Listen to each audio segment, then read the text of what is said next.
Doctor Agriwala crop care consulting Nashik आणि Phoenix hitech research company Nashik यांच्या संयुक्त विद्यमाने जालना जिल्ह्यातील शेतकऱ्यांसाठी द्राक्ष शेती विषयक मार्गदर्शन कार्यक्रमाचे आयोजन करण्यात आले होते।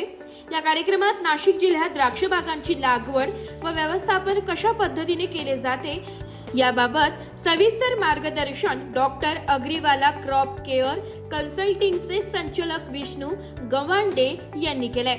यानंतर निफाड तालुक्यातील शिरवाडे वणी येथे कृषी चर्चासत्राचे आयोजन करण्यात आलं। या चर्चासत्रात महाराष्ट्र राज्य द्राक्ष बागायतदार संघाचे अध्यक्ष कैलास भोसले, बापूसाहेब गायकवाड, महेश अहिरे, लक्ष्मणराव महाडिक सर तसेच विष्णू गंवाडे यांनी द्राक्ष शेतीतील आधुनिक तंत्रज्ञान, लागवड, खत व्यवस्थापन, रोग नियंत्रण आणि उत्पादन वाढीच्या विविध बाबींवर शेतकऱ्यांना मार्गदर्शन केले। यावेळी द्राक्ष शेतीमध्ये उल्लेखनीय कामगिरी करणाऱ्या प्रगतशील शेतकऱ्यांना मान्यवरांच्या हस्ते पुरस्कार देऊन सन्मानित करण्यात आले। या उपक्रमामुळे शेतकऱ्यांना द्राक्ष शेतीविषयी नवे ज्ञान मिळाल्याने समाधान व्यक्त करण्यात आले। निश्चितच जालना जिल्ह्यामध्ये जे शेतकरी नाशिकला द्राक्ष बागांची जी फेरी म्हणजे द्राक्ष बागा पाहणीसाठी जे आलेले या शेतकऱ्यांनी इथं ज्या व्हरायट्या बघितल्या, पेटेंट असतील, नॉन पेटेंट असतील किंवा या नाशिक जिल्ह्यामध्ये कशा प्रकारे काम केलं जातं हे सगळं बघून आणि त्याचा ते निश्चितच तिथं त्यांच्या भागामध्ये जाऊन उपयोग करून घेणार आहे। ते करत असताना त्यांच्या काही समस्या आहे त्यांनी ज्या इथं आमच्यासमोर ज्या काही समस्या मांडल्या त्या समस्या सोडवण्यासाठी आपण द्राक्ष बागायतदार संघ 100% जालना जिल्ह्यातील शेतकऱ्याच्या पाठीमागे खंबीरपणे उभा राहील आणि जालनामुळं जिल्ह्याचा हा नाशिक विभागाला जोडलेला आहे हे त्यांना आजही माहीत नव्हतं। मागच्या 7-8 वर्षापासून तो या विभागाला जोडलेला आहे आणि या विभागामधून त्यांच्या सगळ्या समस्या सोडवल्या जातील। निश्चितच त्यांच्याकडे जे त्यांनी द्राक्ष बागायतदार संघाचं जे आउटलेट असतं तिथं जिब्रेलिक ॲसिड असेल, विद्राव्य खतं असतील याच्यासाठी एक आउटलेटची त्यांनी मागणी केलेली आहे, ती आपण पूर्ण करणार आहे।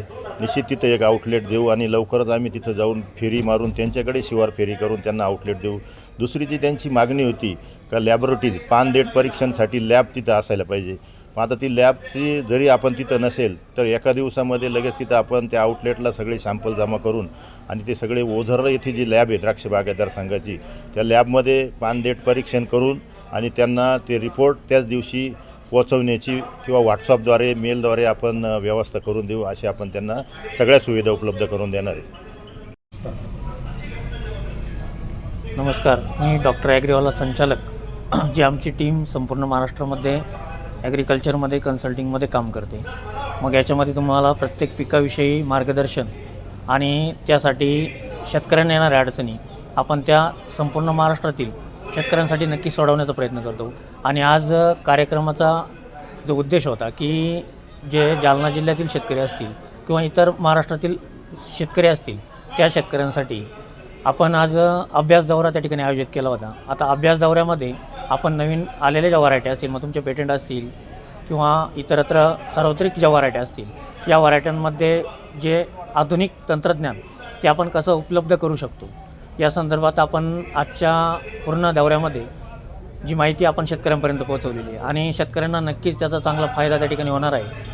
आज जे आपण द्राक्ष बागायतदार संघाकडून आपल्याला त्या शेतकऱ्यांसाठी ज्या मागण्या होत्या त्यासुद्धा आपण या माध्यमातून त्यांच्याकडे मांडल्या अध्यक्षांकडे आणि त्याचा फायदा 100% शेतकऱ्यांना त्या ठिकाणी होतो आहे। जेही सांगितलं की पानदेठ परीक्षण असेल, माती परीक्षण असेल, त्याची लॅब असेल, ही सर्व सुविधा आपण शेतकऱ्यांसाठी त्या ठिकाणी नक्कीच आपण पुढे येऊन करण्याचा आपण त्या ठिकाणी प्रयत्न करणार आहोत।